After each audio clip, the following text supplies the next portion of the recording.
Hi, everybody, and welcome to this edition of Believe in Lions, brought to you by FanDuel, alongside 10-year NFL vet and former Lions All-Pro Glover Quinn. I am Trevor Thompson, 25 years deep here covering your pro teams in the Motor City, and today we are pleased to be joined by a native Michigander from Monroe County. She graduated from the University of Michigan and now goes into her fifth year as the Lions team reporter. Dannie Rogers. Danny, thanks for joining us here today. And you and Glover both have something in common. Both of you were down in Allen Park this week checking out the Lions up close and personal. So let's start with each of you and get your thoughts on what you felt the vibe might be after the Chargers came into Canton, put their feet up on the furniture inside the Lions living room and ran away with that 34-7 shellacking. Let's start with you, Glover. Your thoughts on what you saw down there, and then Danny, just chime in. Mm-hmm. Well, my thoughts are, coming off that first preseason game, the starters didn't play.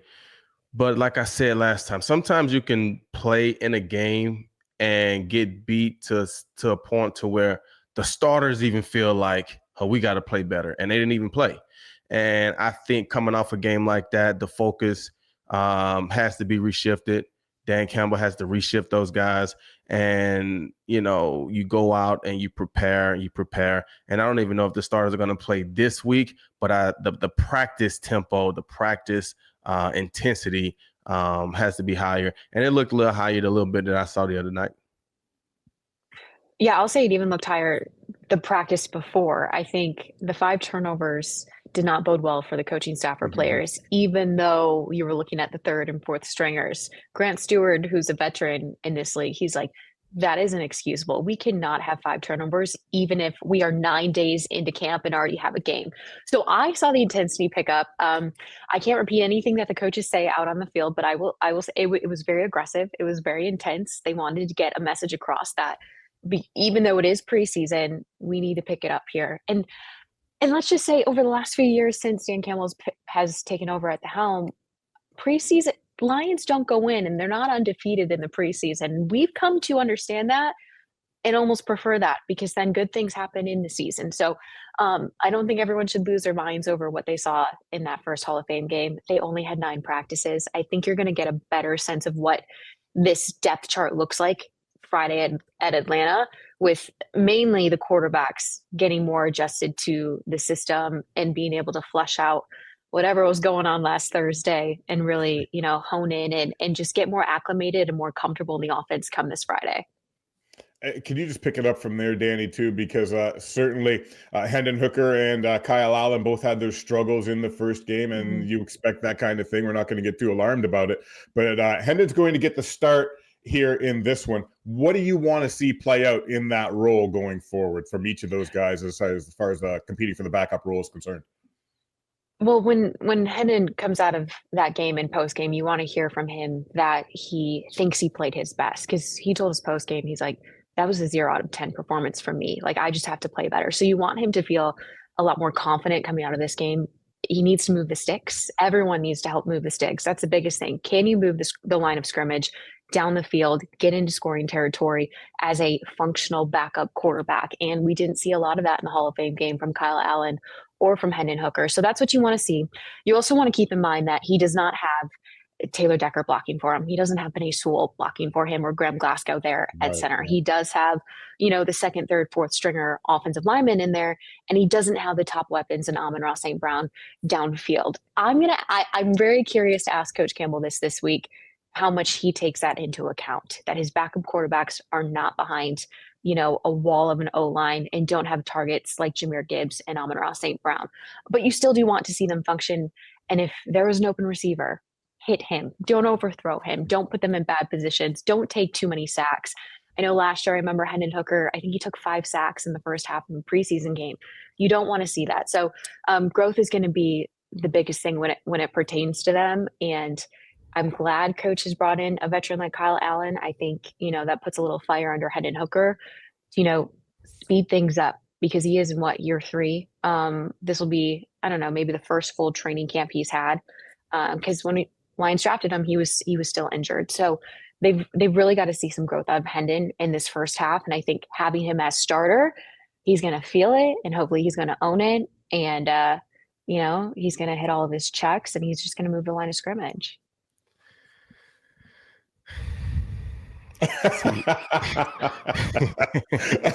I laughed Danny, because this guy was not pleased with the quarterback play in the opener for several reasons, despite it being the opener.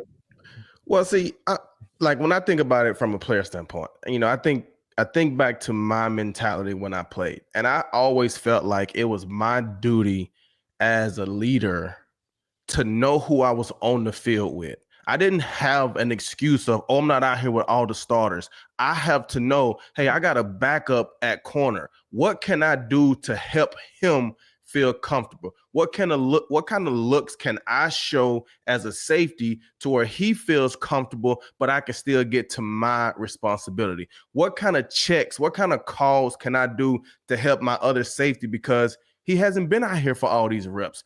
I have, so he doesn't really know. I have to help him. And so when I think about the quarterback position, no, you haven't been out there as a starter taking all the reps, but you have to know, hey, I don't have Taylor Decker at my left tackle. He's going against this guy. Okay, I got to call a great blocking, like we got to make a check to where he's not left one-on-one on an island going against a top guy.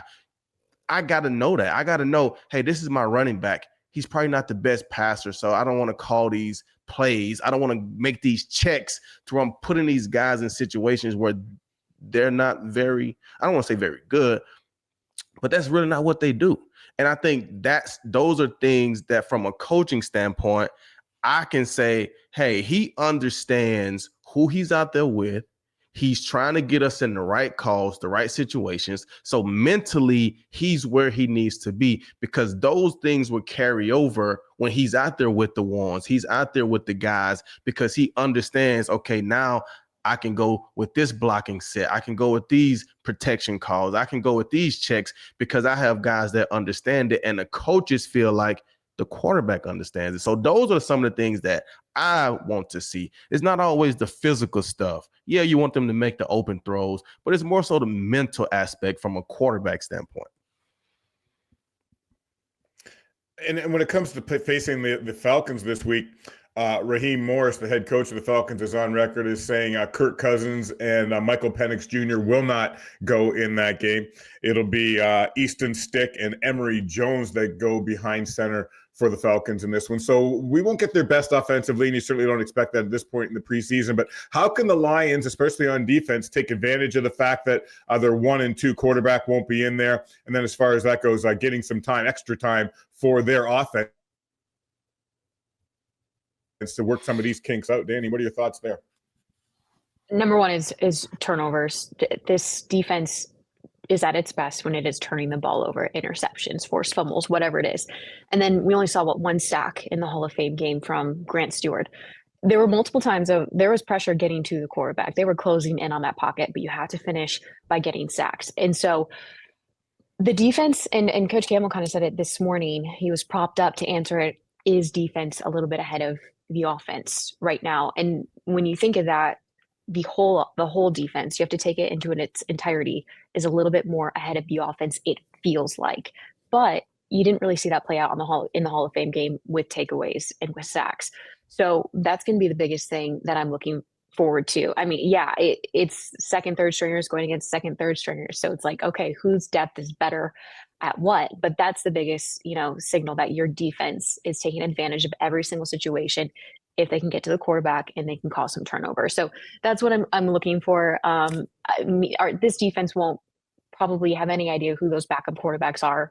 They Right. probably aren't scheming for them whatsoever, unless one of them played with them in college or on a different professional team, NFL team. So yeah, it's not going to be schemed in that way, but it's just, okay, can these guys go out, play fast, make minimal mistakes, and then let's take what they put on film and let's keep it growing. Like, let's keep it growing throughout the preseason and see, who can make this roster. So, I mean, I wouldn't pay attention to too much of the names that are out there for the Atlanta Falcons. These guys are trying to play their tails off for a spot on the 53-man roster or the practice squad, which Detroit takes very seriously here. So, yeah, that's what I'm looking for from this defense.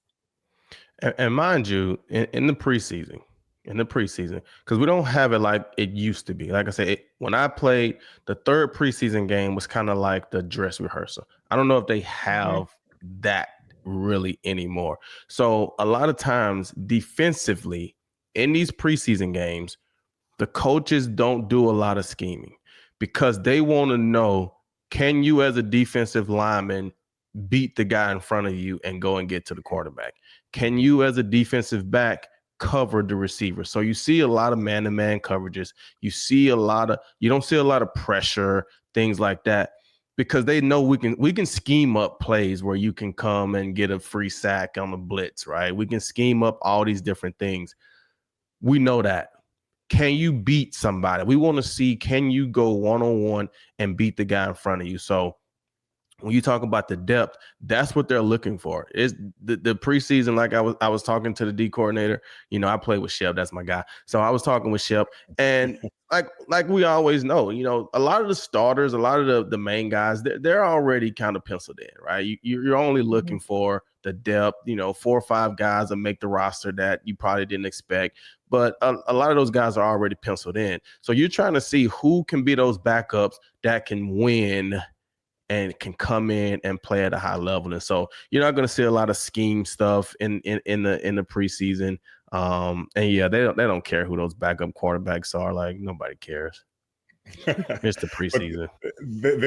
They'll care soon, Glover. And we talked about this in our last show, Danny. Glover didn't want to see the Lions go 15-2 again. He wants a little adversity along the way. He doesn't want them to run up that win total like that. He wants them to struggle and be ready for when it really matters come playoff time. And I was on FanDuel earlier, and I was looking at the odds for the win total this season. And at 8.5, the odds are -250. So they're expected to certainly win more than 8.5 games. But Danny, just your thoughts on what you think this team can do in the regular season as far as a win total would go, and any adversity they might have to overcome along the way as to getting back to another NFC North championship. Gosh, it's the second toughest schedule in the NFL. I mean, what's new?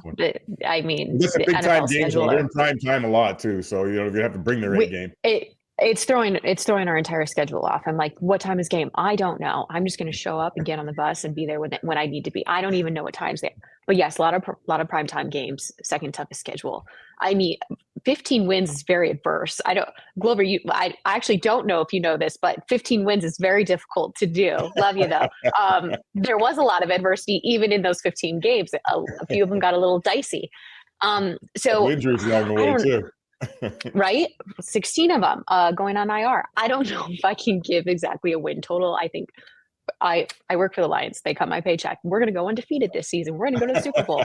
But it is going to be a more challenging season. You've got Philly on there. You've got Washington on there. Like, these are really tough games that are going to come up very quickly. So I think the NFC North is kind of an oddball. I think a lot of people, want to say, oh, it's going to be so good. It's going to be so great. Ben Johnson in Chicago. You have JJ McCarthy in Minnesota. I don't know how they're putting that much stock in a quarterback who hasn't played. That's fine. I'm a Michigan girl. I can say that.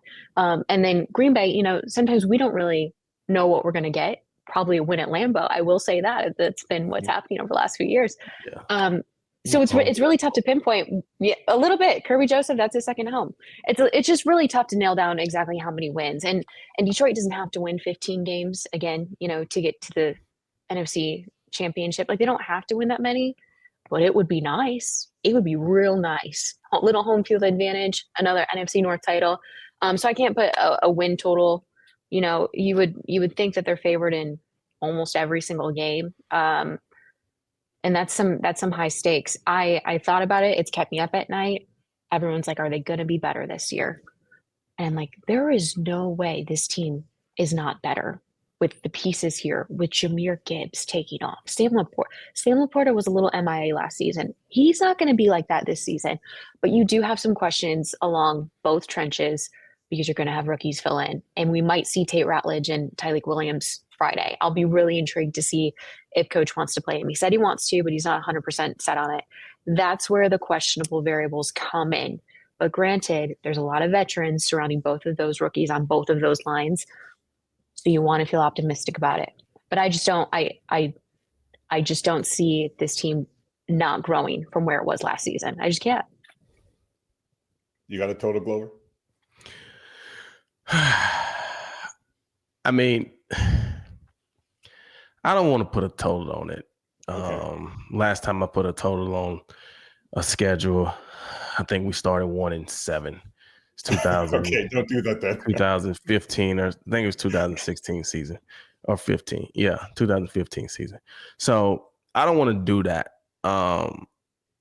But what I will say is,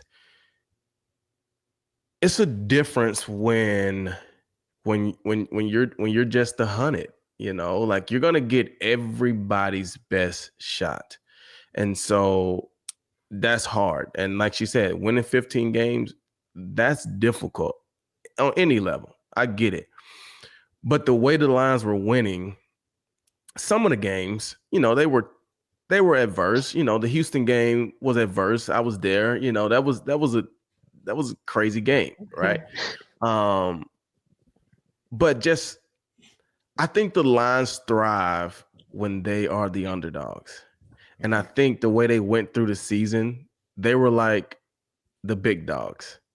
And now you're the number 1 seed, and you go and you get a home playoff game and you don't play well at home. That can't happen. So we've kind of been in both scenarios, right? We've been in a situation where we were in the playoffs, we made it to the NFC Championship game, and we wished we had home field advantage. And then we've been in a situation where we had home field advantage. We had the number 1 seed, and we didn't take care of business. So I think they played better when they went on the road in the NFC playoff game. Because when you go on the road in the NFL, it's kind of like your back is against the wall. It's you bond together as brothers, and you're like, it's us against the world. Yeah, we got fans in the stands, but ain't nobody here but us. It's the coaches, it's the players, and it's just a different chip on your shoulder. And I think the Lions thrive off of that. And so I don't fear them going on the road in the playoffs and winning. They should have beat the 49ers 2 years ago. You know what I'm saying? So I think they've learned from that. I want to see, 12 wins. I think 12 wins will win a division. Yeah. And I think there'll be, a 2 seed somewhere in there. And I think they'll be perfectly fine. Both of you guys mentioned them winning the division. And again, when I was looking on FanDuel, the odds of them winning the NFC North were plus 155. So I think they're going to still win the division again, but the competition will be stiff. Do you guys have them both as division winners again? I do. Yeah. I don't know where the negative odds. First off, I have no idea how the math works. I got the Vikings, but maybe you guys have a different thought. I think Chicago was a great team last year. I think they had great pieces. It was just, from the coaching standpoint, couldn't get it all together, couldn't bring it all together. Ben Johnson is a very good coach. To be honest, I'm so hesitant, but something in me is saying put Chicago a little bit higher than you might think. I don't know about JJ McCarthy. We haven't seen him in an NFL game. He had a pretty bad injury last season, so I just don't know. And then Packers, we're going by history over the last 5 seasons. Like, Lions have owned them, so I'm kind of wanting to put the oddball Chicago up higher than I think I should. Yeah, I think Chicago could be tough. I'm interested to see how Ben's going to do as a head coach. It's very different being a coordinator and being a head coach. So I'm interested to see how that's going to play out. And luckily we get them. Well, luckily, unluckily, I don't know. We get them week 2. So we're going to find out real quick how it's going to go with the Chicago. And then,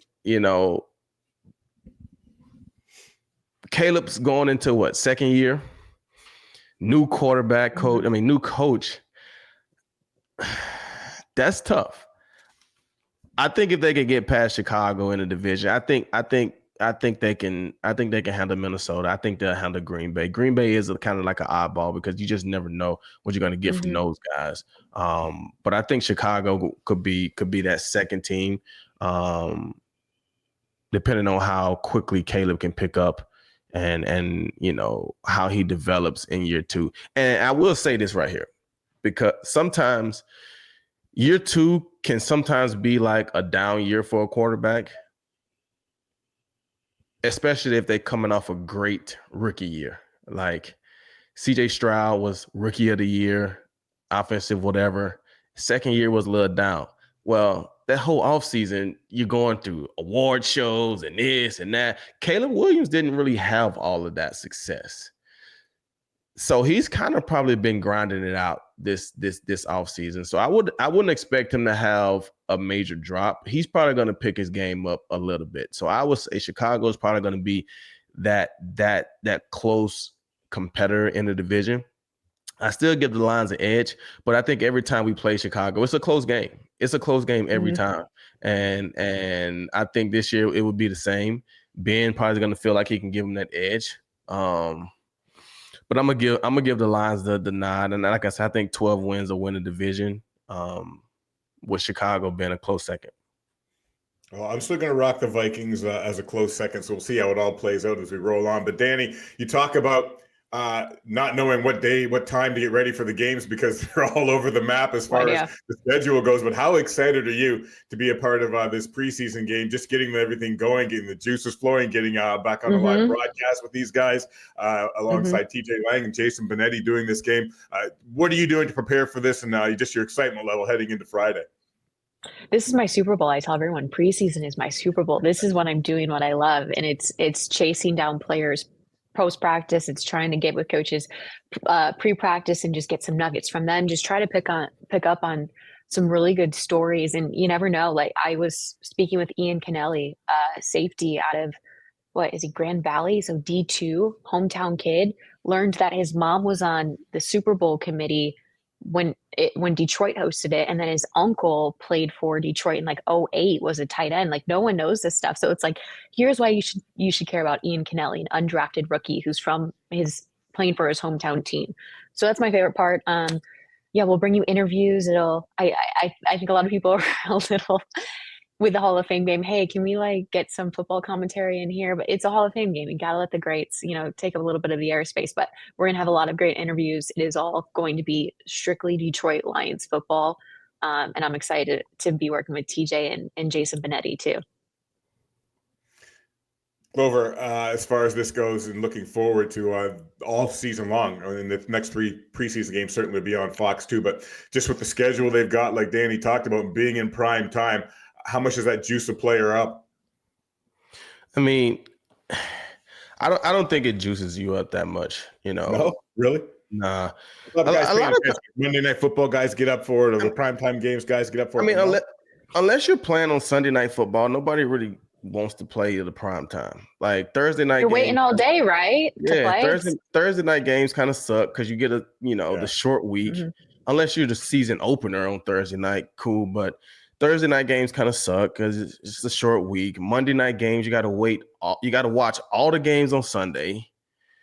Then you got to wait all day on Monday when there's nothing on TV. It's a work day. And then you finally get to play at 8:00 on a Monday night. Like, nobody wants to play. Like, used to, you wanted to play Monday Night Football. But now, Sunday night, you can do Sunday night. Sunday night is probably the best primetime game. So unless it's a Sunday night game, I don't think guys are as hyped up as they used to be, because the team that's trying to go and win Super Bowls, the coaches, the players, they want to play. If you're an East Coast team, they want to play Sunday at 1:00. Just put me on Sunday at 1:00 and let me go play. If you're the West Coast team, obviously you get that game, but you don't like all this national TV game here, 1:00 game here, 3:30 game here. Like, you kind of just want to put your head down. Hey, let's get in our routine. Let's get like 6-7 of these games, 1:00 on Sunday, 1:00 on Sunday. We don't need everybody talking about it. Let's just go play. Let's go play.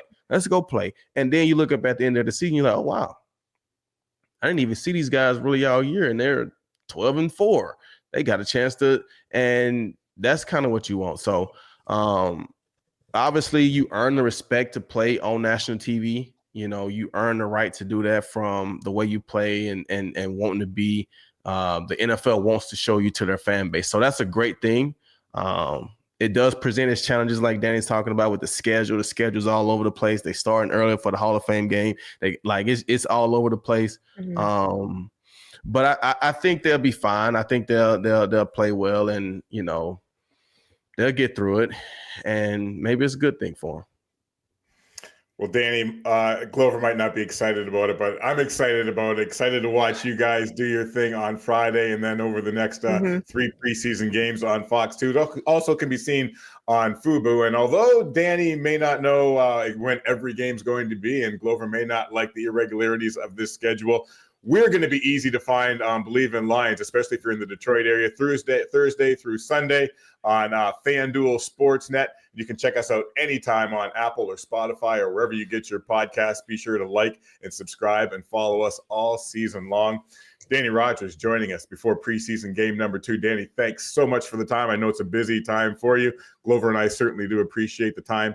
Glover, we'll catch up next time on more Believe in Lions. Thanks for tuning in, everybody.